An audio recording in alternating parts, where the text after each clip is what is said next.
हजारों करोड़ रुपए की संपत्ति दंगों में स्वाह हो गई, क्योंकि हम मूर्ख थे या शरारती थे, और हमको क्षमा किया जाए, उन लोगों को माफ़ी मांगनी चाहिए।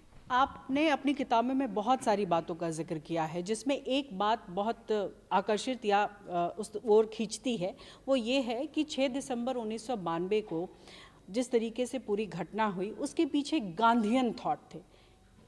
नहीं, मुझे मालूम नहीं कि गांधीयन थॉट थी या नहीं थी, पर मुझे ये मालूम है कि जो गांधी जी ने लिखा, और 6 दिसंबर 1992 में कार सेवकों ने जब ढांचा, वहाँ पे बाबरी ढांचा अयोध्या में ढाया,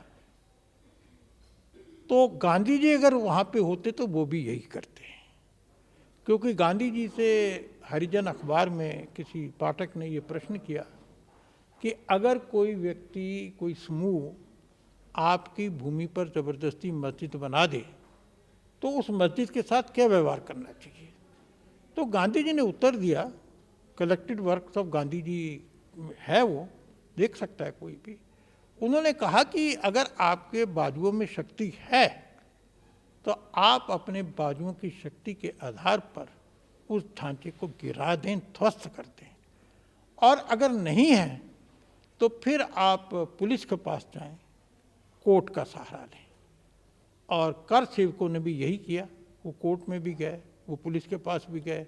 जब किसी ने नहीं सुनी तो जो गांधी जी ने कहा था उन्होंने वही किया। उनके बाजू में बल था, वो त्याग करने को तैयार थे, जान देने को तैयार थे, और उन्होंने ढांचा ढा दिया। और ढांचा नहीं रहता तो आज शायद मंदिर बनाना संभव नहीं होता। इस बीच इस किताब में आपने पूर्व प्रधानमंत्री जवाहरलाल नेहरू पर भी कई सवाल खड़े किए हैं। क्या वो सवाल हैं जिसे जानना पाठकों के लिए बहुत ज़रूरी है? राम मंदिर का विरोध क्यों किया? राम मंदिर का विरोध इसलिए किया क्योंकि वो उनका माइंड जो था, मानसिकता थी, वो कॉलोनाइज थी, वो मार्क्स से प्रभावित थी, वो मैकाले से प्रभावित थी, और इसलिए वो हिंदू धर्म को अंधविश्वास मानते थे। वो मानते थे कि हिंदू धर्म जो है ये देश को पीछे खींचने वाला है।